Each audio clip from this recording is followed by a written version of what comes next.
and welcome back to the How to Be Good podcast, the show where we interview people and businesses that are helping to combat the climate change and live a more sustainable life. I'm Gareth, and with me is Anka. On our show this week, we have the co-founder and the executive director of WildCoast, that being Serge Dedina. And we also have Matt Costa from SCRIPPS Institution of Oceanography. Serge's achievements are huge. He has helped stop efforts for large-scale development and tourism and marinas and things like that in national parks and protected areas. He's also launched a wildly successful Don't Eat Sea Turtle campaign. He's also helped develop millions of acres of protected coastline around California and Mexico. He's also developed a campaign with the rock superstars Linkin Park around natural climate solutions. And this is just some of his long list of 20-something years in campaigning for environmental factors. Matt Costa is a postdoctoral scholar for SCRIPPS, which is the Integrative Oceanography division, where he has been researching mangrove forests, conservation, climate change adaptation, sediment biogeochemistry, coastal ecology and blue carbon, as well as working alongside Serge and WildCoast on many of their projects. WildCoast is an amazing charity, and we are really looking forward to showing you their work, their perseverance in continuing their work throughout all the stops and changes in the United States political life. And not just that, they're starting to get more and more global as well. They have a big, or I think roughly 50% of their staff is now in Mexico as well. So they're reaching out and they're getting bigger, and they're doing some fantastic things to help the environment. So let's get to it and listen to the show. Hello and welcome to the How to Be Good podcast. Today we are here with Serge Dedina, Executive Director of WildCoast, and Matt Costa from SCRIPPS Institution of Oceanography. How are you going? Good to be here. Doing well, thanks. That's great. It's so good to have you on the show. We'll get straight into it because we got a lot to talk about, and you guys are both doing an awful lot. So, Serge, before we talk about WildCoast, could you take us on a little journey of how you came to be both so passionate about environmental conservation? It really starts with my parents. My mom, Josephine, grew up in London, was bombed in the Blitz during the war, spent her childhood in bomb shelters, and vivid memories of bombs raining down, kids getting blown up in her neighborhood, and the horror of war. And I talked to her before she died about her childhood, and she said that her first memory after the war, really, when she was a little girl, was with my Uncle Ken, who was a little older, could drive, and her sister Jill. And they left London to go to the seaside, where you could finally go to, because back then you couldn't go to the beach, right? In England, it was barbed wire. And so she never forgot that, right? And then my father was in France in 1939. My dad's Jewish. And so he remembered, before they came to America to escape the Nazi occupation of Europe, vivid memories of his being with his family at the seaside, right? Probably the last time his family was together before they were disrupted by war. And they came to New York, and again, on Coney Island at the beach. Long story short, my parents met, ended up in California in the 1960s. And I spent my childhood on the beach because my dad said, we're all the same at the beach. You live like a millionaire by being at the beach. It was free, right? And beautiful. So I spent my childhood in San Diego and on the beaches of Malibu, Santa Monica, all up and down the California coast. And then we moved to San Diego in 1971 when I was a little kid, and to Imperial Beach, California, where I'm still at, right on the U.S.-Mexico border. It's the last town on the California coast, surrounded by the Pacific Ocean on one side, which is now a marine protected area, and then the Tijuana Estuary National Wildlife Refuge, which is now protected, and then South San Diego Bay, another wildlife refuge. But then they weren't protected. And I spent my childhood and teen years working with my parents and other community members to get those areas protected as national wildlife refuges because they were threatened with marina development, high-rise development. In the process, I got beat up, sitting in front of bulldozers. You name it, they threw it at us, but we were victorious. And today we have a wonderful wildlife refuge that we call home, right? And protected all these areas. So that's how I got into conservation, started working with the Surfrider Foundation. I was in high school to stop a breakwater project, but that turned into graduate student research in Mexico, doing a PhD on gray whale conservation in Baja California, starting a career with the Nature Conservancy, helping develop national parks in Baja California, and then starting WildCoast with a guy named Wallace J. Nichols in 2000. And that was 21 years ago, and we're still strong. And really, I think what it comes back to me is there's nothing more important than nature, our connection to nature, and wild places. We preserve the Mona Lisa in a museum, but we need to have the same reverence and respect for nature, right? And wild nature. And that's what WildCoast is about. And I think my journey was all about. Absolutely. So that's fantastic. Would you say that the coast, the seaside, the ocean is your place of calm, your place where you sort of feel more centered than anything else? Yeah. So, as a surfer, I started surfing when I was 13 in 1977, but yeah, I need to be in water. So Wallace J. Nichols, the guy I started WildCoast with, has written a book called Blue Mind, and really this idea that, the physiology of being in water. And it's the same for me is, I'm on the coast, whether it's in Australia or whether it's in Mexico, whether it's in San Diego, and I'm looking outward or under the water, that's peace, right? That's sereneness, it's connection. But what you see is I'm really into watching people, watch children at the beach, right? Watch families at the beach. They're supremely happy. They are themselves. They're not the disconnected people we've created in modern society. And that is what we saw in the pandemic, more important than ever, right? It's priceless. And it's free to all of us. And I think a lot of us recognize why that's so important for the last year, even more than ever. Yeah. I'll have to read that book because, for me, it's the place where I am, without a doubt, the most calm and the most at peace with everything. No matter how bad things can be elsewhere, go to the ocean, get on the water. That's where I'm calm. So I'll have to read that book. So Matt, over to you. How would you describe your journey? Yeah, well, there's one actually interesting point of connection with Serge's story is that I grew up on the beach in New York City, which, as Serge mentioned, in Coney Island. I grew up in a neighborhood of New York City called Rockaway, which I often tell when I tell people I grew up in a beach neighborhood in New York City. Often they don't really believe me, but I think there's actually an important lesson there that coastal environments can be little pieces of wilderness or big pieces of wilderness right up against or in our biggest cities. And I had the advantage of growing up in a city like New York where I had a lot of opportunities, but also in a place where all summer I was in or at the edge or under the water learning, finding organisms, digging in the sand, looking for invertebrates or, interesting things buried down there, playing in sand dunes and so on. And in some ways that's carried on today. I still do my research looking at in sediments for what we can learn about those coastal ecosystems. So these coastal urban ecosystems can be really valuable from sparking scientific curiosity, also for providing, as we were talking about, sort of joy and peace. I find that now I'm a postdoctoral researcher, a very serious scientist, but still when I go in the water, a piece of me is still, I'm a kid again, that it's easy to remember why you get into this. But I got interested specifically in studying mangroves through a summer marine biology course in college, and became really interested in mangrove conservation, understanding how important those ecosystems were, which took me to wanting to work with a professor here at SCRIPPS named Octavio Alberto, who had been doing a lot of great mangrove conservation biology research, which led to a PhD here at SCRIPPS, which I finished a couple of years ago, and now I'm a postdoc at SCRIPPS Institution of Oceanography, studying coastal ecosystems and their carbon sequestration.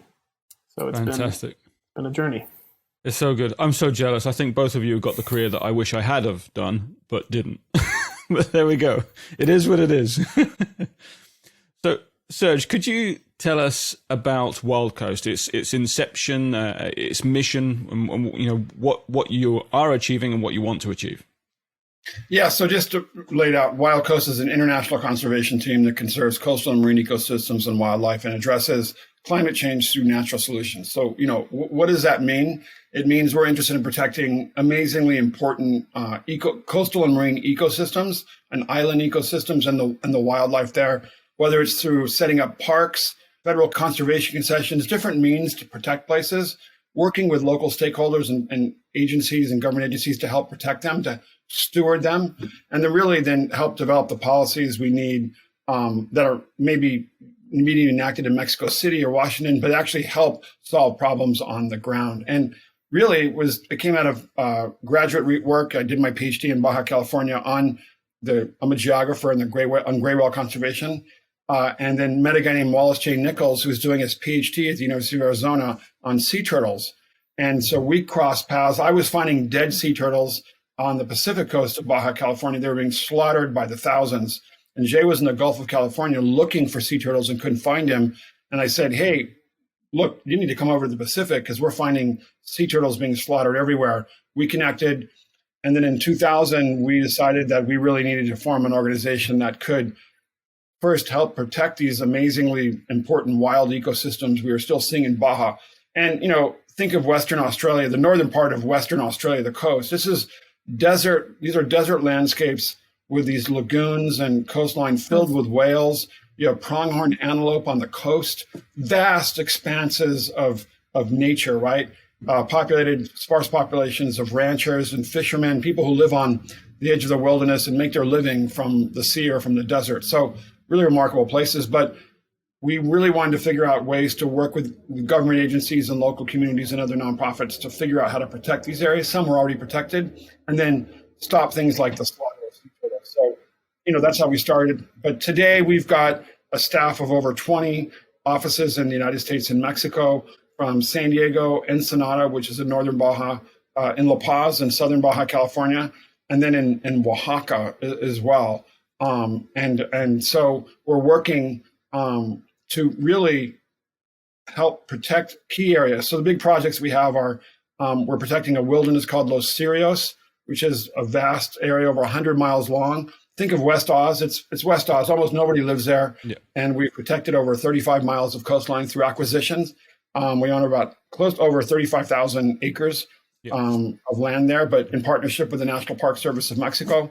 And then this really important project to protect mangroves, right? Mangrove ecosystem, these mangrove lagoons on the Pacific coast of Mexico and up around the Gulf of California, where you have gray whales go, some of the most remarkable and most productive coastal marine ecosystems on the planet. And then we have a big project to protect coral reefs in the Pacific of Mexico, areas that haven't been bleached yet. Yeah. Some have been impacted by human use, but some like Cabo Pulmo, where Matt's professor and arguably one of the most esteemed conservationists on the planet, Octavio Bertos, really did some groundbreaking work and conservation to help protect this coral reef that is considered the world's most productive marine protected area, where fish have come back by 500%. It's what Jacques Cousteau was filming back in the 50s, right? And so that's been really remarkable. And then finally, what's been really moving, I think, and inspiring is going back to California and helping protect an area about 500,000 acres, probably about 150,000 hectares of marine protected areas up and down the California coast, and then really focus on strengthening the management of those areas. We have radar dishes on the coast, on the coast to stop poachers. Unfortunately, one of the wealthiest communities where Matt is in La Jolla, California, we have the SCRIPPS Institution of Oceanography. We got these poachers to descend at night to steal lobster. And in fact, there's a radar dish on Matt's pier, on the SCRIPPS pier, to track poachers. And so we've been working with California authorities to crack down on those guys and prosecute, with district attorneys to prosecute people stealing from marine protected areas. We're talking about tens of thousands of dollars of lobster. Yeah. And then finally, some of these marine protected areas are coastal wetlands. And thanks to this partnership of Matt and the support of the San Diego Foundation and the California Ocean Protection Council and other donors, we're trying to really identify the contribution of these ecosystems, and Matt will talk about that, but to helping mitigate and the climate crisis and sequester carbon. And what we're finding is a really, really remarkable ecosystem. So my philosophy is to address the climate crisis, we need to preserve and protect every inch of blue and green space on the planet. That's Absolutely. It. Like, that's a minimum, right? And we have to deal with all the smokestack stuff. But what we're finding out is these ecosystems that we were forgotten or we didn't value are now critical in our effort to save and address the climate crisis. Absolutely, absolutely. So you've obviously been doing this for quite a few years with WildCoast. What have been your favorite projects or your favorite project? Yeah, I think there's a few. First, it's really moving and inspiring to me to protect these. I guess I'm going to say, and Matt, I think you really nailed it. These urban ecosystems, right? Like, right off of where Matt is at the SCRIPPS Institution of Oceanography in La Jolla is, this blue ocean wilderness, right? You've got this deep trench right offshore with amazing congregations of sharks, blue whales offshore, leopard sharks in a beach, one of the most important leopard shark spawning sites or habitats in Southern California, maybe one of the most important on the West Coast. That's filled with thousands of people every weekend, right? So really, I think to me, that's been really, really remarkable. And then to see that in our marine protected areas in California, things are doing well. Like I go out in the water in La Jolla where it's pretty protected. Sea turtles have come back. I go surf at a reef called Bird Rock, where it's a marine protected area. We actually have a radar dictionary there. And I see more fish than I do as many fish as I do in Baja. So I think that's really exciting. I think a lot of scientists talk about it takes, and I think this is what came out in Cabo Pulmo with the research of Octavio Alberto and others, really almost 9 to 10 years for fish to start coming back when you stop fishing in an area. So that's what we're seeing in California. But, Baja California, where we're working, and we've worked for a while, we've worked to preserve an area that has a lot of mangroves, San Ignacio Lagoon or Laguna San Ignacio. It's a UNESCO World Heritage Site and a whale reserve. And I was involved in that doing my PhD there, wrote a book called Saving the Gray Whale about it. One of the world's first whale refuges was created there. And whales are friendly. Fishermen are organized in cooperatives to help take people whale watching, so they benefit from ecotourism.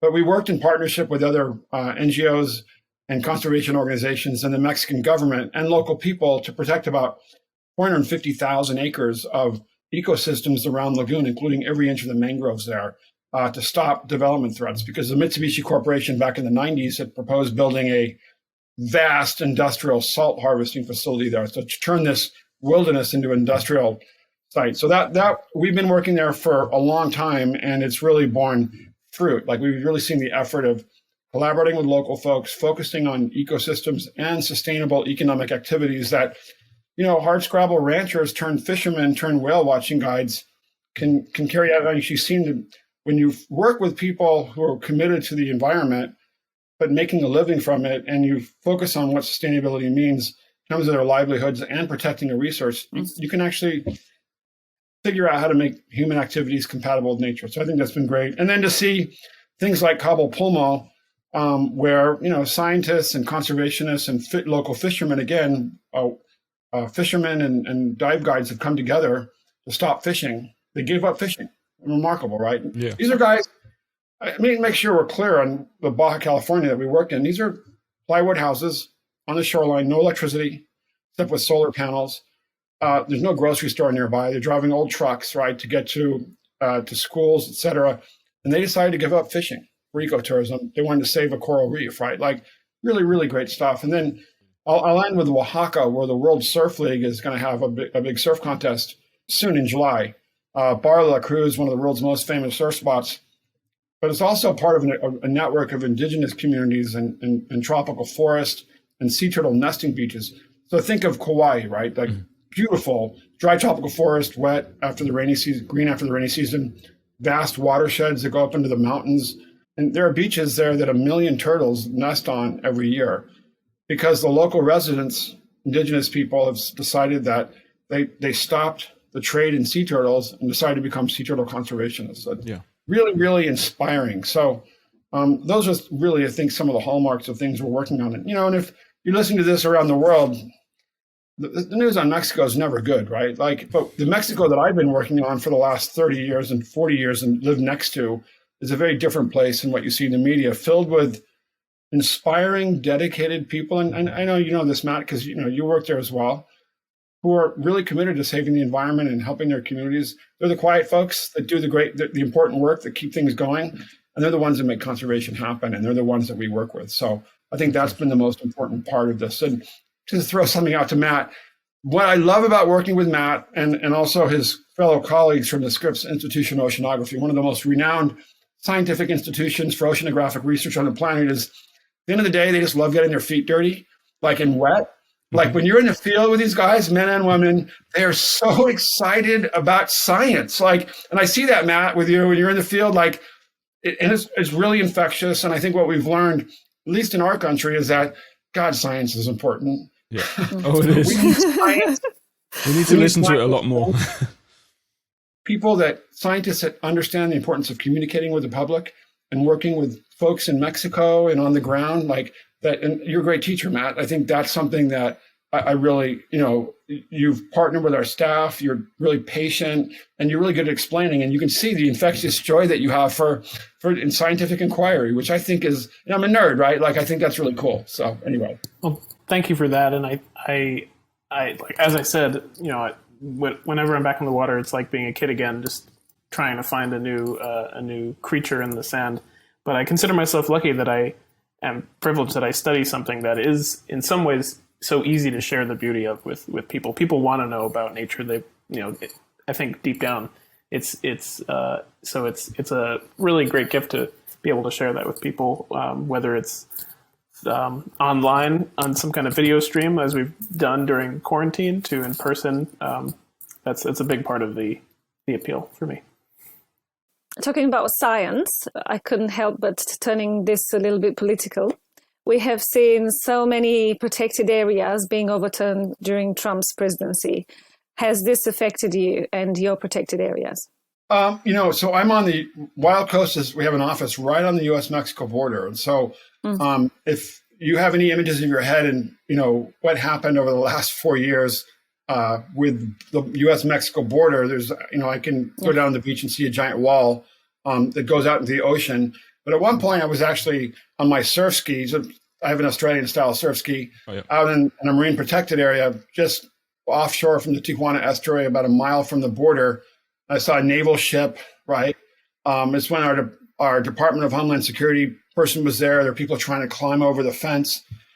And I say that because all of that drama, all of that political insecurity, all of the derision for the environment and for science obviously got in the way. And all that drama and all that conflict, all that tension, and it was really ugly and painful. And, I'll focus on what happened with Bears Ears National Monument in Utah, for example, where, First Nations folks and Native Americans had worked with conservationists and the United States government to create this national monument for a place a landscape. If you haven't been to Southern Utah, it's, one of the world's most remarkable landscapes that has deep meaning. And I think that's something we're learning about conservation, is that, these indigenous or First Nations landscapes, cultural landscapes that are deeply meaningful to people, right? That have embedded meaning and, have had meaning for thousands of years. I think the pain that they felt when that was overturned, right? But now the joy that they're feeling now that that's back to being protected, I think is important. But it's hard to understate the insecurity many of us in the environmental movement felt, the tension, the anger, the attacks that we felt, and the need for support. We had a group of foundations that got us together in meetings with the facilitators, say, hey guys, we understand it's been tough, right? And especially on the U.S.-Mexico border, where we had a tsunami of sewage and trash coming across the border from Tijuana, but we're basically helpless and never getting any help from the Trump administration until the last minute to address this issue, right? And meanwhile, they're building a border wall, right, that was literally falling apart. So, so not good stuff. And, I think what's also real painful for us is that the attacks on Mexico, I have a binational team. We're half U.S., half Mexican staff, and really amazing, inspiring people that work for us. And I think it pained them to see the United States government attacking Mexico and the animosity. But more importantly, for me, when that's happening, we're not doing conservation, right? But I think what we all saw during that period was that, I have friends in the Fish and Wildlife Service that work for the federal government, is people who are committed to conservation and the environment, people in NGOs and conservation organizations, people in communities kept doing the work, right? The work of democracy. And I always say conservation is democracy, and it needs democracy to flourish. And I found that really inspiring and moving. And, that's the only thing that was sort of like what we had to work on. Are things changing now that Joe Biden is in power? And do you see Wild Coast being able to protect more areas from now on? Yeah, so look, things have calmed down a lot in the United States. I think, for obviously some folks who are listening are maybe really unhappy, but just the tension has dialed down. I think we're just getting back to the business of government, right? Where it's not a daily drama. And I think that's important. And I know for us and our federal partners, we work with everybody from NOAA to the National Marine Fisheries Service, the U.S. Fish and Wildlife Service. They're back to doing the work, National Park Service, and they're back to doing the work they need to do, right? So I think things are getting back on track. It's hard to describe the disruption that many assets, I guess, agencies of the federal government, civil service suffered at the hands of mismanagement and inattention. So I think that's going to take some time, but I think we're moving in the right direction. And you saw the federal government has overturned efforts to do oil drilling off the coast or banning that, for example. Yes. I think that's really important. So there's been a lot of good movement, and I think we have a great Secretary of the Interior, our first Native American Secretary of the Interior, who's in charge of the National Park Service and Conservation and the U.S. Fish and Wildlife Service. So I think things like that are really positive, but it's going to take some time. And Mexico is still challenging, and the United States-Mexico relationship is very challenging right now because of the immigration crisis and all kinds of things happening. So it'll take some time to get back on track. But, that's why citizen conservation, the role of scientists, the role of local governments, the role of NGOs is so critical when you have these disruptions in civil society, right, in government. That's absolutely. It's almost been been maybe 4 years of things. It was almost like a drama series with Trump. 4 years of a drama series where we couldn't get on with the work that needed to be get on with because we're constantly fighting silly dramas that have been cooked up all the time. And I think the world over thought it was pretty devastating, but obviously more so in the States than anywhere else. If you look at what's happening in Brazil with the Amazon, Venezuela, we forget about Venezuela. We focus on what's happening in Venezuela with politics. We forget it's one of the most after Brazil, one of the most biodiverse and a tropical forest-rich country in the world, also filled with mangroves. The Orinoco River enters in the Atlantic and just been devastated, right? So there's so many places that have suffered as a result of the turn to authoritarianism and lack of democracy and the inability of NGOs and civil society to help protect their backyard habitats, right? So it's going to be a challenge for some time to come. Europe's facing these challenges. Let's face it, Australia as well, with the obsession with the coal industry, et cetera. Yeah. So we've got a lot of work to do to address climate change. But, so we all have a lot of work to do, and we have to continue to press. And I say something like this: we never apologize for doing conservation, ever. We don't apologize. People attack us as tree huggers. Great. I love hugging trees. I want to hug a whale if I can. But, that's for me, sacred work, right? Like really important stuff. And so, as one of our donors said, who said it was supposed to be easy. Absolutely.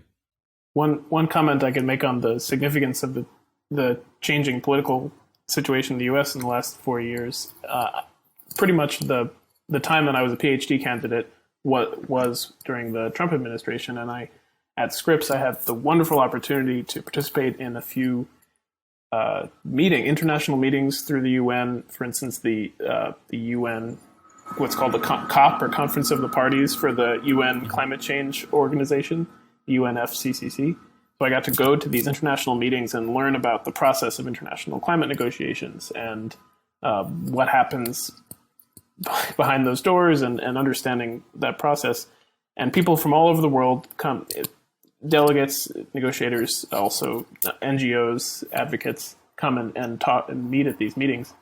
And coming to those meetings during 2018 and 19 as someone from the United States of America, some people looked at you like, oh, you're here.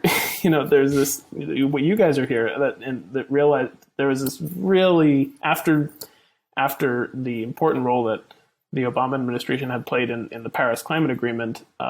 There's a huge vacuum of American leadership that happened in the last 4 years. Just in that somewhat symbolic international negotiation sense, and symbolically at least, and hopefully in action, that is going to change again, because clearly there is a much bigger emphasis on the importance of looking to sustainability as a source of economic revitalization and so on in the new administration. So I'm hoping that the next grad students who get to learn about this from the United States have a somewhat different experience going to those meetings. But it was an interesting education in domestic and international politics. Absolutely. I think, unfortunately, the Australian government with Scott Morrison has tried to fill that void of, for want of a better word, stupidity from the Trump administration at the moment. And hopefully there's enough global pressure on them to show that they cannot go down that route. We cannot continue here going down the endless mining and burning of coal and now gas and so forth. But we'll see what happens. We'll keep pushing, as we always do. So have you seen a shift in environmental activism in the last couple of years? I mean, we have noticed, perhaps as we're paying more attention, but we've noticed, but there's a greater degree of activism, and it's getting a larger and greater momentum, and often brought through by perhaps the youth activism as well. So have you seen that too, and how have you seen that manifested? Yeah, look, I think, at least on the United States side, especially in California, there's a big focus on climate justice and environmental justice. I mean, really linking issues of environmental pollution to the health and safety, environmental health of mostly communities of color and low-income areas, and around the climate justice movement, especially in California. There's been a really interesting movement to look at the fact that even though California calls itself a climate leader, we're still burning fossil fuels, and we have oil derricks in low-income neighborhoods right next to schools. So I think the environmentalism has gotten a lot more focused. But you're right, you see so many different facets. And I think, for me at least, the climate movement's been pretty multifaceted, from cities that are filing lawsuits against the fossil fuel industry, to these kids that are filed lawsuits, and to the environmental justice and climate justice movement. So there's a lot of pressure being put on the fossil fuel industry. I think the other interesting movement, and really, I don't know if it's activism, but it's really a market-based approach, where cities are saying, they're joining these sort of community power alliances, and so they're buying more clean energy to offer to their customers. And I think we all realize this, that the fact that we're still in the fossil fuel business and mining for coal is crazy, since it's so expensive. And at the end of the day, solar energy and offshore energy and wind, et cetera, are a lot cheaper. Then the cost is astronomically lower than continuing to destroy the planet with these expensive, crazy operations, mining in remote places. But it's clear that governments are interested in serving their campaign donors, right? Mm-hmm. One thing I've learned in this pandemic, I think we've all seen, is when people want to make things happen quickly, they can. And, if we want to get together and figure out the climate crisis and make a global commitment to reducing emissions and saving forests and wetlands, we could do it. But we need to have that commitment. That's right. Yeah, absolutely. So could we talk a little about the protected area that you've got, and what specifically, you mentioned the turtles and things like that. So what other sea life is being protected in that area, and describe sort of how you protect it as well?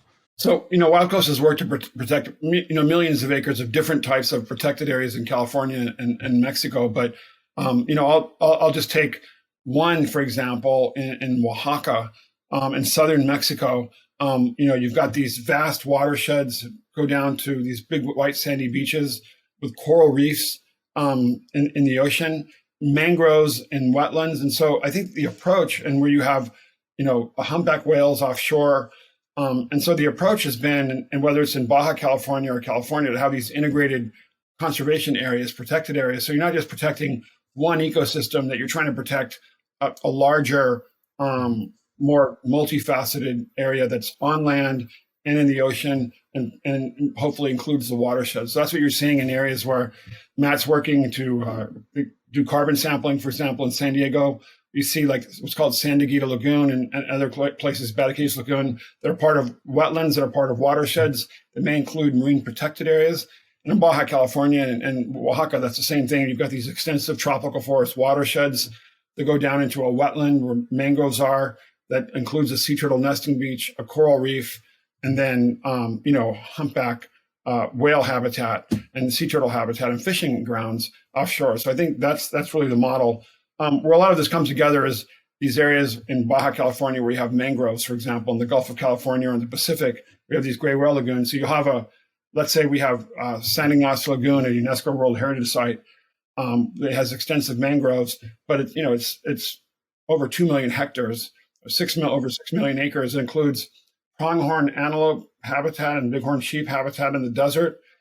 2 gray whale lagoons we have ringed by mangroves, sustainable fishing activities that happen, sea turtles, lobster fishermen, abalone fishermen. So very varied habitats. And a lot of those places in Mexico that are biosphere reserves are really established to sort of have that multifaceted approach. And I think in Western Australia, in the Northwestern Australia, you have a lot of reserves like that, these larger, vaster areas that are really encompass a whole diversity of ecosystems. And I think that's really the approach now, is to have a lot of wildness encapsulated in these protected areas. Yeah, absolutely. Yeah, for us, we got in northwestern Australia, sort of the Ningaloo Reef area and stuff like that, it's just an amazing abundance of wildlife, but it's a huge protected area. Unfortunately, we have offshore gas that they want to put a pipeline right through it that we're fighting at the moment, but we'll keep fighting and hopefully they don't get the go-ahead with that. I would say that probably southern Baja California is probably more similar to northwestern Australia. Mm-hmm. And, you've got things like whale sharks and, sea turtles, bigger sharks offshore, these migratory wildlife corridors. Yeah. And so, really big species and, human activity, as well as this, this really interesting desert landscape. Yeah, absolutely. Yeah. I would just wanted to echo and emphasize one of the points that Serge made, which was the really great importance of protecting connected sets of ecosystems, and especially when we think about coastal wetlands. Very often, coastal wetlands are the interface of land and sea, and they're affected very much by both land and sea. In many places we have, and from my perspective, as someone who studies sediment all the time, really a big part of the story is where the sediment comes from and where it goes. Very frequently, coastal wetlands are either starved of sediment because of either dams or changes in watersheds upstream, or they might be affected by the wrong kind of sediment being brought in by waves, or or affected by dredging and so on. And so, in California, our wetlands are pretty well protected. Their footprint is pretty well protected, but it's pretty important to recognize the effects that things happening miles and miles away have on whether those ecosystems will be able to keep up with sea level rise, for instance. If we don't allow our coastal wetlands to build up sediment, they won't be able to persist under projected sea level rise. So there's great evidence of this also on the Pacific coast of Mexico in mangroves. Some research from some of my colleagues have shown that dams hundreds of miles upstream on rivers, if they're present, cause mangrove ecosystems to recede because they're not able to keep up with erosion and sea level rise. So we have to think about the protections of these things in a connected, holistic way. Yeah, well, that's the thing. It's not easy. We're all connected, and unfortunately, it's when we look at it and we do more and more research about it, the things that we do over West Coast and the things that we do over East Coast, everything affects. We were seeing it with the storms with the El Nino and the Nino, and how that's affecting everything now.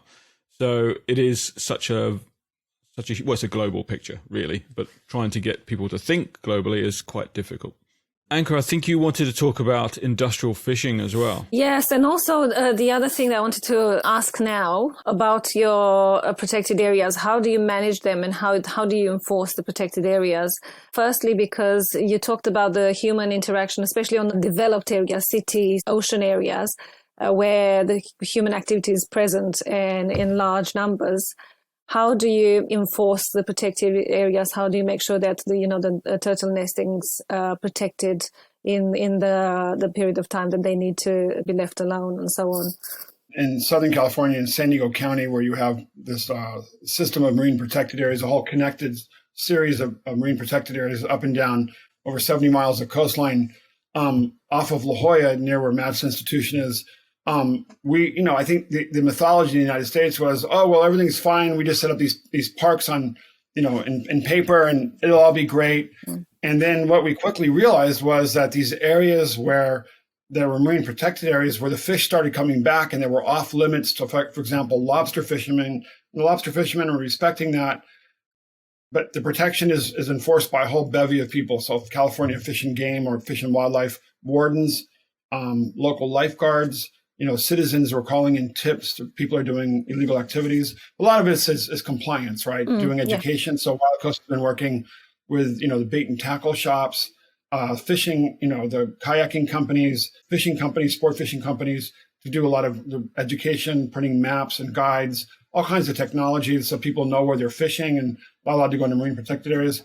But one thing that we started hearing from lifeguards was about this plague of poachers that were coming in at night to steal lobster and abalone and all kinds of other things, and which we were amazed by, right? Well, how can this be happening in, one of the wealthiest areas in the United States, if not the planet?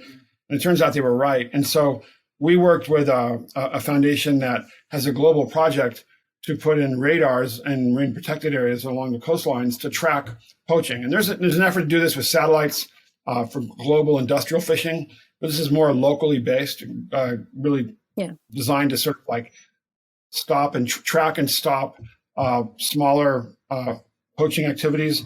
And so we had an algorithm that was developed. So this radar system then can identify what boat activities probably were based in poaching that would ping someone's cell phone so they could call lifeguards or California Fish and Wildlife wardens. And so what we started doing is documenting this poaching. Then we worked with district attorneys who weren't prosecuting these cases because they're like, well, who cares if a bunch of people are stealing $30,000 in one night of lobster, just crazy stuff.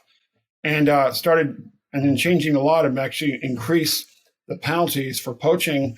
And the DA started in San Diego, started prosecuting these cases of pretty egregious poaching. People that were coming from over 100 miles away to take lobster and make $30,000 in a night out of a marine protected area in La Jolla. So that's been something that's really critical. We have a radar dish in Cabo Pulmo, a marine protected area in southern Baja. It's a really successful marine reserve. But in Mexico,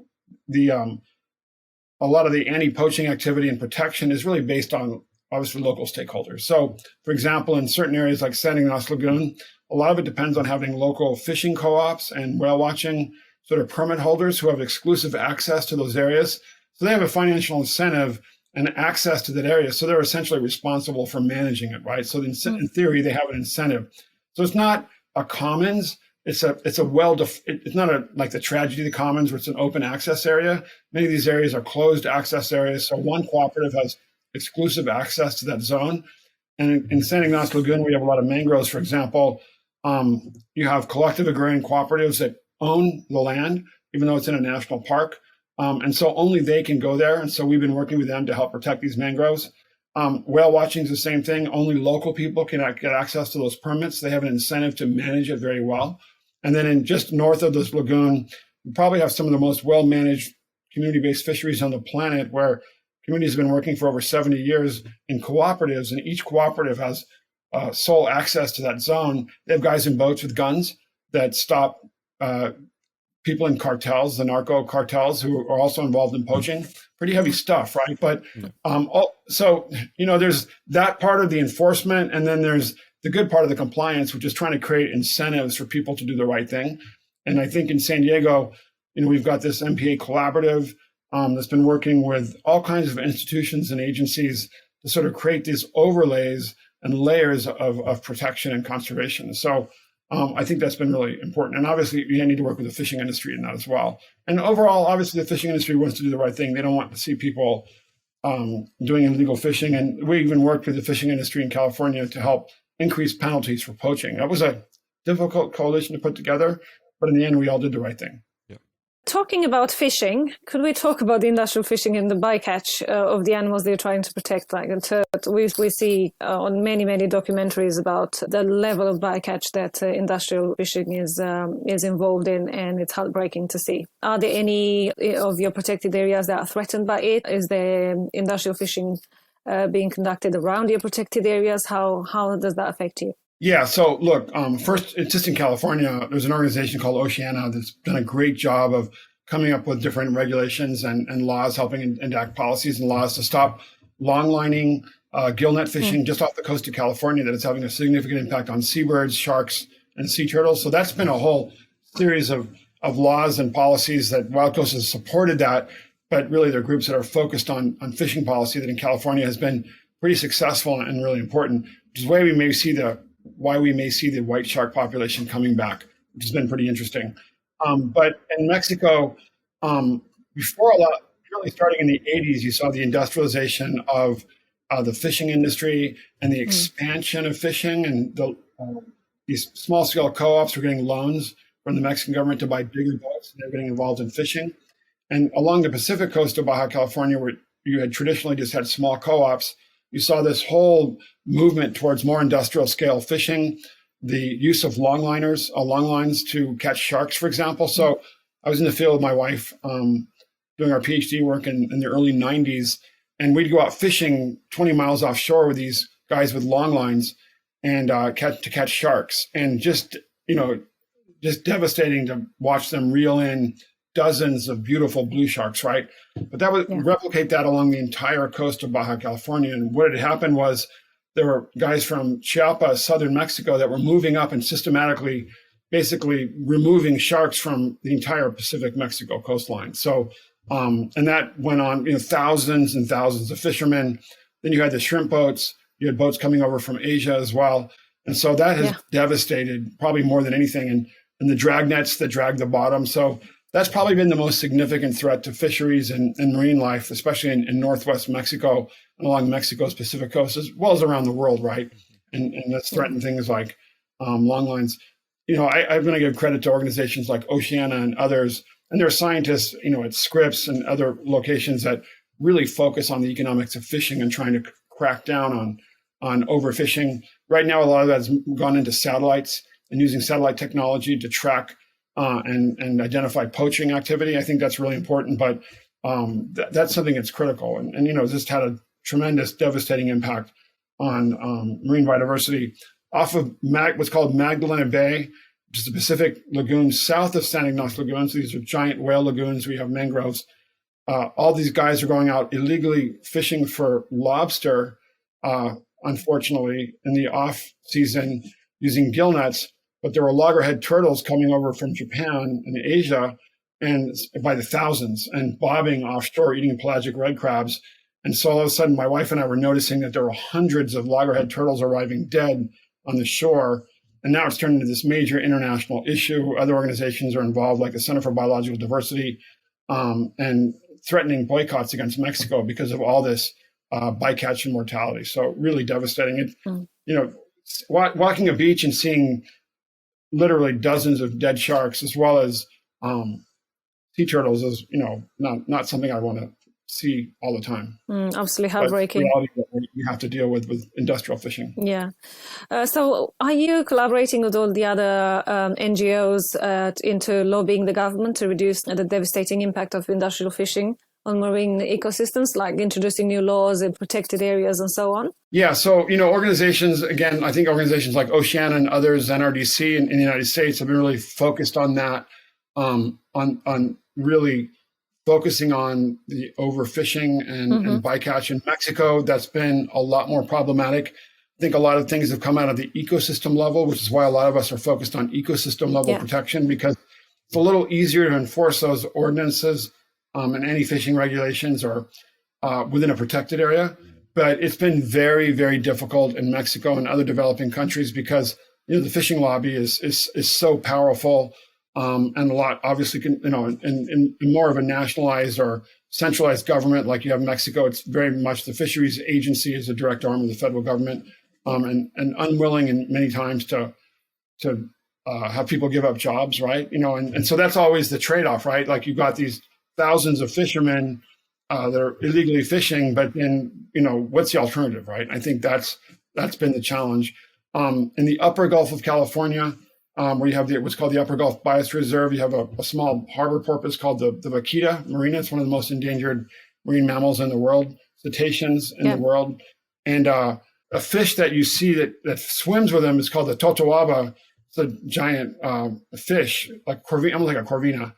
And the bladders are prized in Asia, I guess, as an aphrodisiac. And so the triads in China were financing the narco cartel poaching of these totoabas. And to get a totoaba, you probably are getting vaquita. And so this was going on all illegally. The U.S. Fish and Wildlife Service was trying to crack down on the trade that was coming up from California, up to Washington, to Seattle, to go to China. And so, but it's been devastating and just had a huge impact on marine biodiversity in the Gulf of California, which is one of the world's richest and most important marine areas. So, the verdict's not out on that. We've got a lot of work to do to control fishing. I think organizations like Oceana made it really clear, though, that, to feed the world's growing population, we need to have fish. We need to continue to have fishing, but we need to do a lot more incentives to do it sustainably and in a way that doesn't devastate and destroy the ocean. Absolutely. We also talked earlier a lot about, or a little about, the grey whales and so forth. So what are the risks that whales are potentially having within your sites? Yeah, so it's funny. I just heard a talk. So along the coast of California, you've got things like blue whales. You've got humpback whales that are further offshore and going between Hawaii, for example, and Baja California, or up to the Pacific Northwest. And you've got gray whales that come from the Bering and Chukchi Sea up in the northern Pacific, up above north of Alaska, where they're feeding, and then coming down along, and they're hugging the coast and going down to spend the winter in these beautiful mangrove fringe desert lagoons in Baja California. And I just heard Dr. Steven Swartz, who was, I think he got his PhD, Matt, at SCRIPPS, and he was a gray whale ecologist from San Diego who has been a pioneer in gray whale research. And I just saw him give a talk, and he talked about is that up to 25% of the gray whale population is threatened. They're emaciated. They're not eating enough. And so they've seen this over the last 4 years. They're not really sure why, but they think it could be because of, as sea temperatures increase in the Bering and Chukchi Sea, the whales are feeding on, with their baleen, they're going down and making pits in the bottom of the sea and feeding on amphipods, right? They're filtering the sand with their baleen and then getting these little creatures, these amphipods, to eat. And they think maybe that population is disappearing and the whales are spending more time along their migratory corridor trying to feed, which has been interesting because I've seen, I've been in the water off of our coast since 1971. And it's only in the last few years that I saw baby juvenile gray whales in the surf zone. I was in Huntington Beach in the middle of Southern California, Orange County, for a life-saving competition, a lifeguard competition. And there was a juvenile gray whale in the surf zone. Like hundreds of people we were doing our lifeguard competition. There was a gray whale sort of like stuck in the surf zone. So they think that maybe gray whales are spending more of their time trying to find feeding resources along this migratory corridor, not finding enough food and significantly suffering from the loss of body weight. So that's something we're seeing right now. I just saw something about the northern right whale, Atlantic right whale population that's being hugely impacted by overfishing and vessel activity, and is having an impact on their size, how big they are, and so that's a problem. So whales are under threat worldwide, and from some of the same forces that we're seeing impacting the ocean everywhere. But one good news is things like the blue whale have come back along the coast of California, so that's good. And we're understanding more, Matt. I think you're right about the whole connectedness. People like Barbara Block, who's a famous marine biologist at Stanford University, have this project to tag large ocean animals with lots of researchers, including from Matt's institution and La Jolla.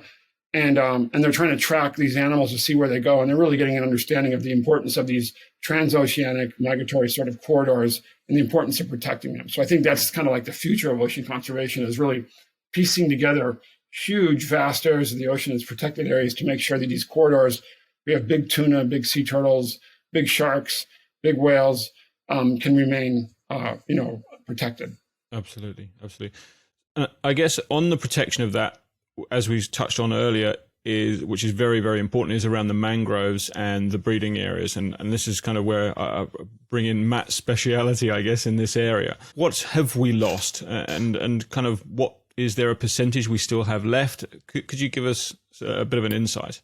Sure. I think one study had suggested that over the course of the second part of the 20th century, that the world lost about 35% globally of mangrove area. And so that's looking at those years ending in around 2001. One good news is that preliminarily it seems that in the years since then, it's possible that the percentage rates might be going down, but 35% gone is a lot. And so that's a lot from a restoration perspective. That's a lot to try to get back, and it's a big job ahead of us.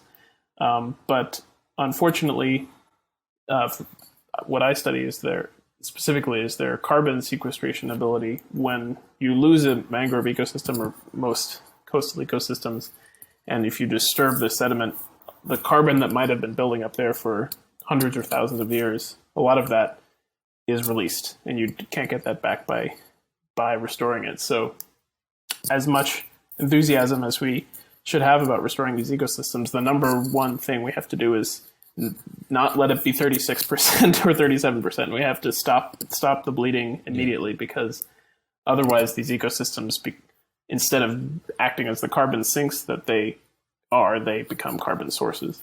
Yeah. But as you introduced this topic, carbon is just one of the many ways that these ecosystems provide important services for people, including their value as nursery habitats and providing home for a wide diverse array of biodiversity. When I first came to SCRIPPS thinking about studying mangroves, my first year I was thinking I was going to do my PhD on mangroves as fish habitat, which is, I could have done that. It would have been very interesting. Mm-hmm. It's a great topic, but I ended up getting stuck in the sediment instead. So why are we losing the mangroves? What are the factors that are pushing this obviously lost that we have? So it's thought, and there's some recent papers that discuss this. It's thought that in some ways some of the factors have changed to some degree, and also the places in the world where the hotspots of that deforestation are happening. Especially in the later part of the 20th century, one of the really big factors that people discussed a lot and documented a lot were unsustainable coastal aquaculture. So the idea that replacing a mangrove forest with a shrimp farm or some other kind of coastal aquaculture that, mangroves are highly productive and good places for many organisms to grow, including many species of shrimp naturally use them as nursery habitats. But if you employ a model where you clear out all the trees and feed as many shrimp as possible to get as many shrimp out per square meter per year, you very quickly have a highly polluted and pretty destroyed environment. And then you move on to the next plot of mangroves 5 years later or 10 years later and do it again. So that led to really high rates of loss, and it's still going on today for sure. Though there have been some wonderful success stories of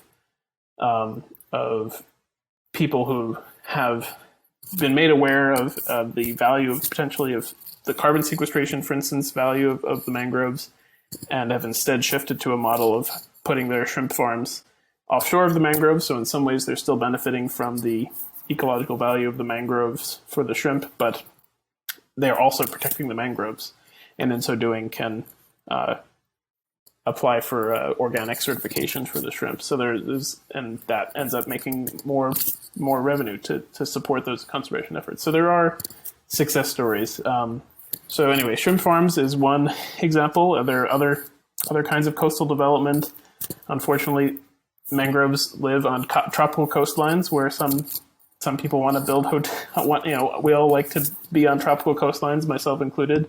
And so development for various purposes, hotels and so on, you can imagine. But there are other sort of more insidious factors that are not, you can't see someone cutting down the tree, but these effects are happening. And that has a lot to do with things like sediment diversions, insufficient sediment reaching the coast, sometimes insufficient fresh water reaching the coast. Mangroves are amazing plants in that they can survive in salt water, but they how quickly they grow and how healthy they are does in many cases partially depend on how much river flow or fresh water they receive.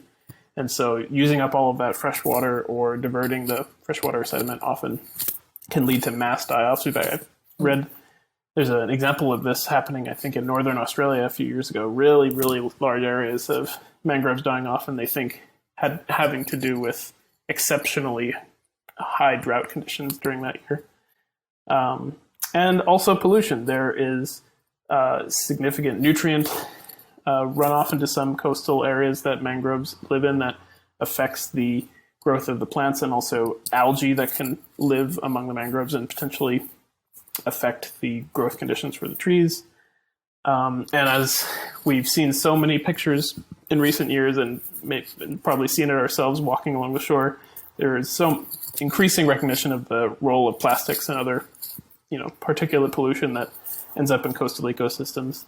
And I've been very lucky to travel to so many beautiful coastal sites, but unfortunately, too many of them have been marred by seeing, even in very remote places, pieces of plastic and other human, pieces of garbage. And so, one silver lining or one positive view of this is that there is increasing evidence that there are some characteristics of the microbial communities in mangrove sediments that seem to be pretty good actually at breaking down pieces of plastic.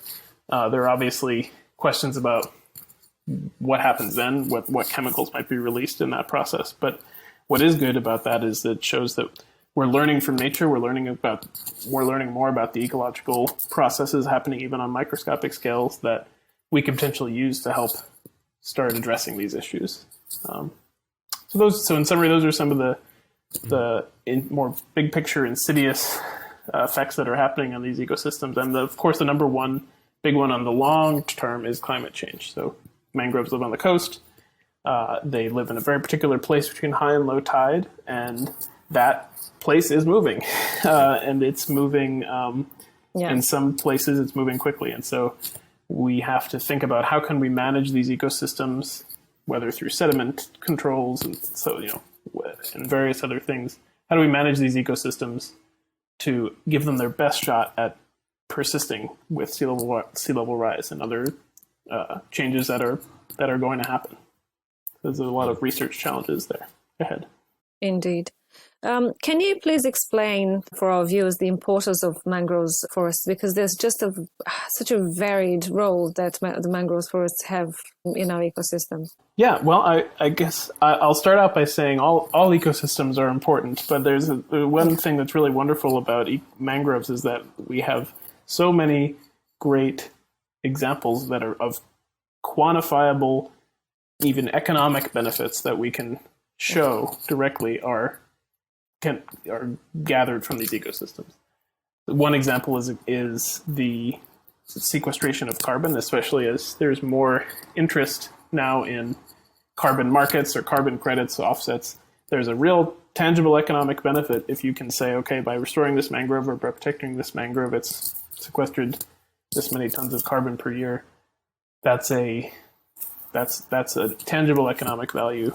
But also by supporting fisheries, by supporting nursery habitat for many species, that has tangible economic value for the communities that fish in those waters offshore, and also not only for artisanal fisheries, but also in many cases benefit large-scale fisheries. Mangroves and other coastal ecosystems protect coastlines from erosion. So the plants, by growing in the sediment, slow down water flow, just because the plants sort of baffle the movement of water, and that by slowing down the water flow, it encourages sediment to settle down and become stabilized by the roots of those plants. Also, in many cases, mangroves actually add to the volume of the soil by adding organic matter. So it's sequestering carbon and building the soil with all that plant matter at the same time. So they're protecting coastlines from sea level rise, protect coastal areas from the impacts of wave events, tsunami, hurricanes. They're really excellent examples of how in areas of a coast that had mangroves and areas that didn't nearby, the ones that had mangroves had much fewer economic damages or even mortality after a hurricane event. So they're real. It's wonderful that there are such clear examples of how these ecosystems are providing tangible benefits to people. And it's of course it's important not to forget the intangible benefits. These ecosystems have inherent value. They support lots of species. They're beautiful. They're important for many cultures around the world. They provide recreational value and scientific value. There's so much we can learn from them. So as much as the ecosystem services mindset of putting a dollar value on these things is valuable for making a political argument or affecting change, it's important not to forget that they're valuable in a way that we can't put a dollar value on. Yeah, exactly. Is there a strong connection between the mangrove forests and the local communities? Are there local communities around the globe that live off the mangroves? For all the places that mangroves exist, there's a different story, right? There's a different way that each community and each ecosystem connects to each other. And so I won't make a general statement, but I will say that it is true that many people fish in and around mangroves and know that that's why the food that they get are there is because they grow in the mangroves. It's sort of common sense if you grow up in that environment, but we sit, hundreds of miles away pondering, well, what could be the value of mangroves? Well, it's obvious when you get your dinner by walking down and grabbing a shellfish or something. yeah. But not just for seafood. Also, there are many places that sustainably derive wood products from mangroves. There are examples of sustainable forestry in mangroves that have been going on for decades or longer. There are other plant products, including there's some mangrove bark that's used for creating certain dyes and so on. So there's a whole wonderful field of understanding the ethnobotany, so the traditional uses of those plants that you can go into and study. And there's a rich study of this. But and of course many peoples around the world recognize the physical protection that mangroves provide, knowing where to live and where to be protected from storms. So for as many places there are mangroves, there are different unique ways that communities relate to them. And so I think one of the great value of this style of conservation that organizations like WildCoast do is by working with people on the ground in those places and figuring out what do they want and need. There's a risk in conservation biology, especially in academic scientists, of people kind of showing up, doing something, getting some data, and maybe then writing a paper saying, here's what you should do, but it doesn't connect to the reality of people on the ground. So there's no substitute for doing this work in a way that's in constant communication and dialogue with the people who are most likely to benefit from that place and to positively affect it, which are the people who live there. So are there any animals that are endangered because of the reduction in mangrove forests that you know of? What biodiversity have we lost? Well, that's a good question. I think that's a tough question. I would say mangroves themselves, there are not that many species of mangroves. They're only naturally let's say in Mexico, for instance, there's 3 or 4 species. And so they're still all there. The total area of mangroves has decreased, but the creatures that live there, probably are reduced by that fraction. But reduced. Yeah, I think that the answer to that question is there's significant reductions in the productivity of those ecosystems when we lose these mangrove areas. So if you had 100 acres of mangroves last year and 50 this year, you're going to get 50% fewer fish that you can catch that depend on those. And I think that's the story there, that the ripples of those effects to the ecosystem can spread quite widely because many species that spend their time in the mangroves become important parts of the ecosystem, including offshore. I guess one example I can think of a species that is very endangered that depends on mangroves is a endangered species of finch in the Galapagos Islands. It's a great, wonderful natural history example. Anytime you could talk about finches in the Galapagos Islands, But there's this one of the many diverse groups of finches in the Galapagos lives only in mangroves, and only in a couple of the islands, in fact, in those. And they're extremely endangered, and so every last square foot of those mangroves is essential habitat for these birds. And I think that that's a very specific example, and it took many years of study to figure that out. And so I think an important lesson to remember is how many of these unique ecological connections between species don't we know about? And we'll never know if that particular mangrove in that particular place is gone, that species connection or those set of connections might be gone, and we'll never know. So I think that points to the importance of research, and also points to the importance of protecting what we have, because we could lose things we'll never know we had otherwise. One thing I was going to say, that in Baja California, what you see in the Gulf of California and the Pacific is that where you have the mangroves are in a good condition, or coral reefs, for example, in good condition, and you see a lot more biodiversity. You see a lot more fish, especially in fisheries abundance, right? That's especially the case in Magdalena Bay. And where you see degradation, you see a lot less resources. And of course, that's the case in wetlands in California, where you've gotten a lot of degradation, and you've seen a loss of fisheries for a number of reasons. But definitely you can really see that in what's called Magdalena Bay. It's an embayment over 200 kilometers long in southern Baja on the Pacific coast, and just a whole series of extensive mangrove fringed embayments. But it's the most important fisheries area of southern Baja California, a state, and just an incredible richness of shellfish, for example, around mangroves. There's actually one species of shellfish that people get within the mangroves, right? You can see these guys harvesting it. But I think that's been part of the issue, is to really make sure that you, as Matt said, we protect the places that are already there, because they're such an important indicator of abundance and where you see the wildlife, and then getting rid of them is when you start seeing things fall apart. So we talked and touched on the CO2 sequestration, and it seemed to be a bit of a big topic at the moment as well. There's different ways to how people feel about carbon offsetting and so forth, but could you describe what is the sequestration and the Blue Carbon Project? Well, I can speak to the general idea of what do we mean by carbon sequestration in these ecosystems.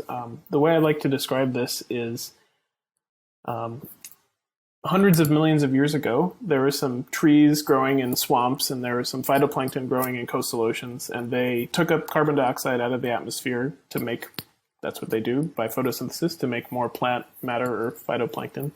And they sank into the seafloor, or they sank into the swamps, and were buried by sediments, and over many millions of years, that organic carbon became the fossil fuels that we burn today. So coal is ancient tree matter, ancient plant matter, and gas and natural gas and oil are derived from to a large degree from plankton and coastal oceans. And so blue carbon is not a new thing. We think of it as kind of a new buzzword, but it's as old as the dinosaurs and older.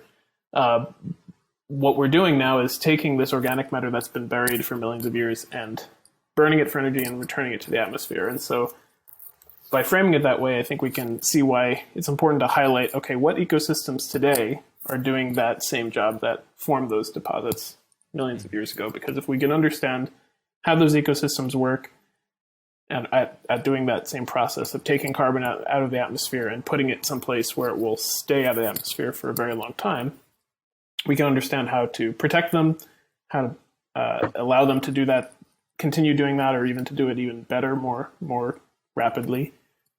And that's where these ecosystems provide hope as a natural solution to climate change.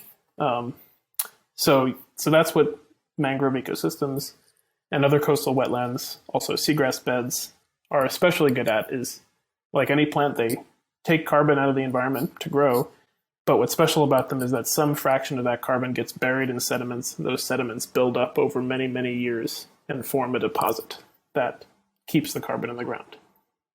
Yeah, we were lucky enough to interview Adam Brancher from the Southern Ocean Carbon Company a while ago, which makes it sound like it's all about carbon, but really he is growing vast sea kelp farms, off the Southern Ocean, and the details that he was talking about in terms of how fast they grow, but also how much carbon they sequester was astonishing. I mean, some species of kelp were growing, 0.5 meter a day, which is an astonishing rate. And it was great to understand how vastly important this is. We obviously we all see trees, and we expect trees are the main thing that do it, but there's so many other areas. And I think it's great that we're slowly starting to be able to tell more people, and other people start to understand more and more about other areas that we can sequester carbon, and it's the natural process. Yeah, so, and I think Matt's done a great job of explaining and working on the issue of the sequestration. And then I think the Blue Carbon Project that WildCoast is engaged in and partnering with Matt and others is really, I'm going to pull back a little bit to look at the whole planet, and really comes out of, I think, the concern by conservationists worldwide that when you had meetings, iterations of the Paris Climate Treaty before the Paris Climate Treaty, there's a focus on mitigation and, emissions reductions, focused on industrial activities, giving lip service to the role of green and blue carbon. So forests, as well as, the sequestration of forests, tropical forests especially, and then also almost completely ignoring the role that these blue carbon ecosystems play in mitigating emissions, right? Sequestering carbon, as well as the adaptation piece, helping us deal with sea level rise and damage from storms, especially in tropical country and developing or third world countries, where these ecosystems, whether they're tropical forests or blue carbon ecosystems, were being eviscerated. So for WildCoast, that started in Mexico with the support of the German government, the German Development Assistance Foreign Assistance Program through the Mexican National Park Service. And before we really understood the role of the sequestration of mangroves, the carbon sequestration, really focusing on protecting their climate adaptation or sea level rise adaptation sort of powers, superpowers, right? Like the fact that if Mexico is going to help be able to address sea level rise and coastal storms and coastal flooding, they need to protect these existing mangrove ecosystems. And then lo and behold, thanks to the research of Matt and his colleagues, especially Octavio Berto and a whole other group of scientists, we started learning about the carbon sequestration superpowers of these mangroves. And I think the recognition that even the Paris Climate Treaty and these big multilateral institutions were ignoring, and especially governments like Mexico and others, especially in Latin America and the developing world, were ignoring in these agreements for dealing with natural climate solutions, the issue of mangroves. And so that's why you've seen, I think, a global movement, and that's encapsulated by this Blue Carbon Project in Mexico and California that Matt has been working on with WildCoast and others, is to just to solidify the protection of mangroves and other wetland ecosystems that sequester carbon, and then to get the governments to acknowledge that these are important for carbon adaptation and mitigation needs. And not the only answer, right? And part of a multi sort of package of what we need to do to address climate change, but that is indispensable. We can't not address to address climate change, we have to also protect these ecosystems for their adaptation and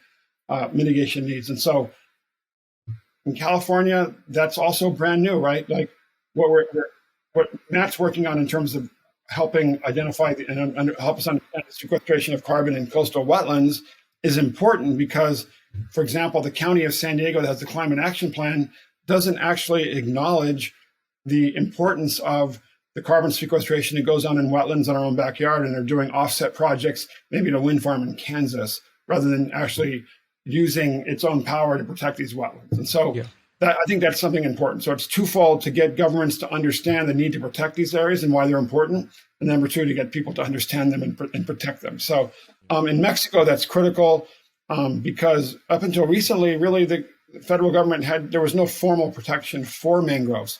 And so that's where we're really going, is to making sure that there are federal laws aimed at the protection of mangroves, and then that Mexico understands, for example, that it should be cutting deals with John Kerry and others, our climate envoy, to get money from these multilateral institutions to set aside mangroves, and so local communities can actually get paid to protect them. That's that's where the whole natural climate solutions framework needs to happen on a global level, especially with mangroves, so that we're incentivizing people to protect these areas. Unfortunately, in Mexico right now, there's been some problems with that system in which the government's paid people to, in theory, protect forests, but they're actually cutting them down. So, nothing works perfectly, but right now I feel like we're in a race against time to make sure that we can get people to value mangroves. And I think Matt's right. Look, they're important for their own sake, but I finally feel like these forgotten backyard habitats, because, let's be real, up until recently, people didn't care about mangroves. The people who lived around them did, but hotel developers didn't, shrimp farm developers didn't, and government ministers and faraway capitals didn't, nor did we care much about them in California, where we've lost 90% of our coastal wetlands. And so I think a lot of us have finally said, okay, hopefully there's one more reason we can give people to protect these blue carbon ecosystems, which I think is still a pretty cool name. I think blue carbon, it could be a rock band, right? Like, I think it's actually pretty cool. Good movie. Whatever it takes to do conservation. But finally to say, and I think people have gotten really excited about this, is like, hey, here's these cool scientists. They're discovering that this backyard habitat, literally next to an urban area, is going to help us save the planet. Do you want to help us do that? Like, that's actually pretty cool. I think people are getting into that idea, and we're seeing a lot of interest in that. So we've got this Blue Carbon Collaborative in California. We're forming alliances in Mexico and trying to have a more Latin American sort of network of people working on blue carbon. But I feel like we're in a race against time, and that whatever it takes to do conservation and protect the planet, we need to do. And it's clear that mangroves are going to help us get there, and that they are definitely worthy of our protection. In addition, not only, but to help us protect against increasing hurricanes and storms we're seeing in tropical areas. Absolutely. So as we've held you, and you're both very, very busy people, and we've held you for quite a substantial amount of time. We've got a last couple of questions, which are almost kind of like a quick fire sort of questions that we ask everybody. Don't panic. There's no wrong answer. So if we go through, I think Anka, yours is the first one. I think we were trying to find out about any exciting projects that you're doing at the moment. You have said something just at the beginning of the interview. Are you able to share any of your new projects with WildCoast? Although the one you were saying about with Pierce Brosnan on the phone and so forth, as you do, everybody has actors on the phone all the time, don't they? Yeah. So right now, WildCoast is working with a variety of organizations, including NRDC and IFA and others, on a film called Who Saved the Whale Lagoon. It'll be a feature-length documentary project on the really groundbreaking and innovative efforts back in the late 90s to preserve San Ignacio Lagoon, this UNESCO World Heritage Site in Gray Whale Lagoon, against the Mitsubishi Corporation at that time, when to turn the whole area into an industrial salt mining facility. And Pierce Brosnan, who was then James Bond, played a really important role in that campaign and became a spokesperson. I was just emceed a Zoom call where he really eloquently and passionately talked about his just how important it was to protect that place, his role in it, and more importantly, why he feels that protecting the planet is important. Right? It was actually, obviously, he really cares about it. So I think it's important to communicate to people the importance of conservation, but also how to do it. And we played mangroves into that because now, thanks to scientists like Matt and his colleagues, we now have a reason to protect the mangroves around San Ignacio Lagoon. So the argument is, environmentalists and local fishermen and whale watching guides helped save the lagoon, and now the lagoon's going to help save the planet. So I think that's something I'm really excited about. Fantastic. Sounds awesome. What does WildCoast need to continue this successful story? What are your needs at the moment? Yeah, so WildCoast, like any organization, needs people to donate at wildcoast.org. We always need your support, but I think we need people to care and really get involved and understanding they can make a difference and helping, and this maybe protecting your backyard habitats, right? Like every inch of blue and green space matters. So get involved in conservation, help do a beach cleanup, help protect your local nature reserve, right? You can make a difference. We can save the planet. And I think, getting everybody engaged is what's going to get us through this and get to the other side so we can win the climate crisis. So I'll put this one to both of you. So if we go with Matthew first, understanding the climate emergency, what keeps you up at night? It's a good question. I would say there's a concept that I've discussed with some of the other graduate students when I was a graduate student here and I was a postdoc. We're all working on these issues that are kind of larger than life. How is climate change affecting ecosystems? How are these huge, slow changes happening?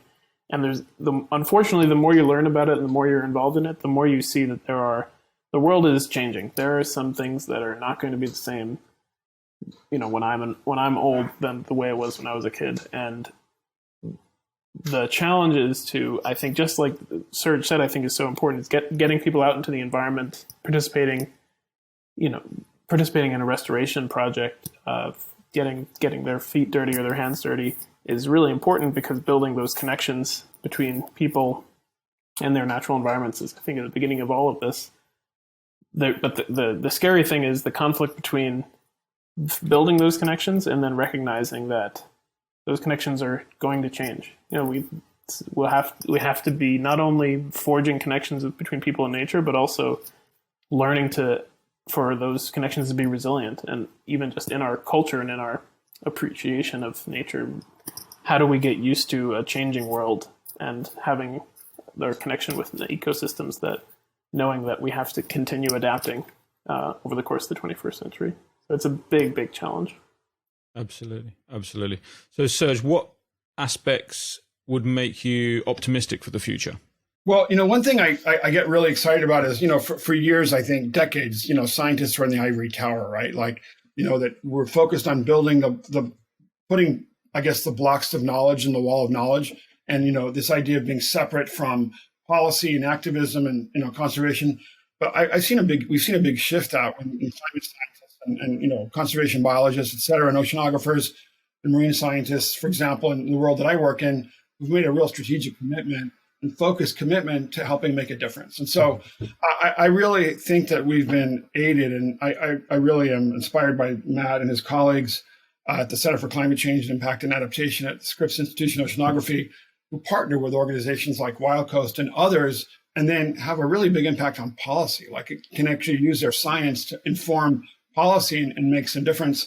That's going to help us. And I think the people that are really great at doing the science, but also articulating it to policymakers, are really helping us a lot and getting that science quickly into the hands of people who can make a difference. But also, the tragedy that we went through the last year and a half, is a year and a half or over a year, is at least what we showed is that if we want to do things quickly, we can. Yeah. If we want to work together, we can. We're still not even close to being there yet, but we're going to have to figure that out a lot more quickly. And so I'm optimistic that if we choose to, we can address this. It's actually not that complicated, but we have to have the political will. It's amazing what people can do when they choose to. And there's an esteemed scientist at SCRIPPS, Walter Munk, one of the godfathers of oceanography. And I was with him before he passed away. I think Matt, was he 101, I think, when he passed away, right?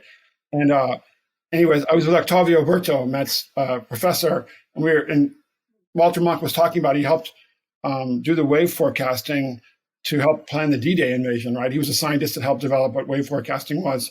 And, we were talking, he says, never underestimate the power of what a small group of people can do, right? And he was, and Matt, you know what it was like, right? I was like, yes, thank you, right? If you look at what humans have done over the time eternal, we can do some pretty amazing things, and we're going to have to work a lot harder, and a lot faster, and a lot smarter, but we can do that, right? So that's what keeps me optimistic. Yeah. And also just getting out in the water and realizing that, it's a beautiful place. We need to protect it. Absolutely. Yeah, I think the comment in that vein from Walter Munk, who is I was very lucky to share my time at SCRIPPS with on this topic, was he went as a scientist working in the war effort in World War II. He recognized that there were amazing advancements in oceanography and all kinds of technology because much of the Western world was focused on this huge existential threat in World War II. And so he saw that and saw that we need to have that kind of attitude today. We have to recognize that we're be on sort of a war footing with regard to these global challenges, we have to recognize that there's no other choice but to get through this. And so awakening everyone's awareness to the huge challenges ahead of us, but not losing the joy and enthusiasm, as we've been saying, of appreciating the coast is hopefully our best path forward. And finally, this is a question for both of you. If there is anything you could ask our listeners to do to save the planet, what would it be? How can it be good? My first advice is almost always something which Serge mentioned before is get involved in your immediate environment. I think, and this is really a long-term solution but I'm thinking about the next generation is the number one way to get people to care about nature is to get people, especially kids, because children are all scientists, and then we teach them not to be as we grow up. To get kids outside, learning by doing, especially engaging in projects like restoration projects or cleanups, but recognizing that nature is an amazing laboratory to learn things in and to discover the universe, and also to recognize that it's a place that we affect with our everyday lives. So I think outdoor education and getting kids and the young at heart out into nature is, in the long term, I think the best solution, in my opinion. Absolutely. Yeah, look, I'm going to echo what Matt said. I think, getting people out in nature, getting people, volunteer to protect nature at your local backyard habitat or reserve or your beach. Get your kids out in nature. For God's sake, put your phone away when you're doing it. If I see another parent staring at their screen when their kids are playing at the beach, but, we need to rewire our brains back into the blue and the green, right? And so I think, I think that's more important than ever. And I think when you do that, you have hope, right? Like if we're all doing that gives us hope. It shows us what we can do, because it's easy to throw up our arms and say we can't do anything, but we can make a difference and we can see things get better. We can help nature get better, right? We can recover nature. And I think that's more important than ever. Absolutely. It has been an absolute pleasure to have you both on the show, and it's a delight to listen to your wealth of knowledge and experience. And I'd just like to say thank you very, very much. Thank you. Well, thank you guys. We appreciate having you. Yeah, it was not really a problem. Nice conversation. What a fantastic interview that was. It was so good to listen to all the things that both Matt and Serge have done and are doing, and the amazing efforts that they're making to retain what is our so precious natural resources. Indeed, and I was surprised that their work continued throughout the last 4 years, and they haven't stopped. They didn't put a stop despite the challenges, the political challenges that they've had to face. As you said before, half of their volunteers in the charity is in Mexico, and having to deal with this, trying to sustain the same level of presence and of efforts in Mexico and the States with the wall in the middle has been challenging, but they are still doing it. And the people that are committed to this, they never gave up. They never stopped. Yeah. I thought it was very important what Serge said about, unfortunately, we have the media and movies depicting a certain vision of Mexico and so forth, and that's not how he has seen it in the least. It's very different. They're very inclusive. They're very hard-working and looking to make the environment better on many, many different fronts. We are going to put all the details on our show and on our website. Please donate, please join in. If you live close, please volunteer. Get in touch with Serge. We'll put and Matt will put all their details on our show notes as well, and see how you can get involved to save the beautiful, beautiful areas that they're trying to maintain and conserve. Absolutely. And as always, we always look forward to your comments and reviews. And if you're watching on YouTube, because we're there now, then hit the subscribe and bell button to get notified when new podcasts come up. And we look forward to seeing you, hearing from you, and to the next show. Take care. Bye-bye. Bye.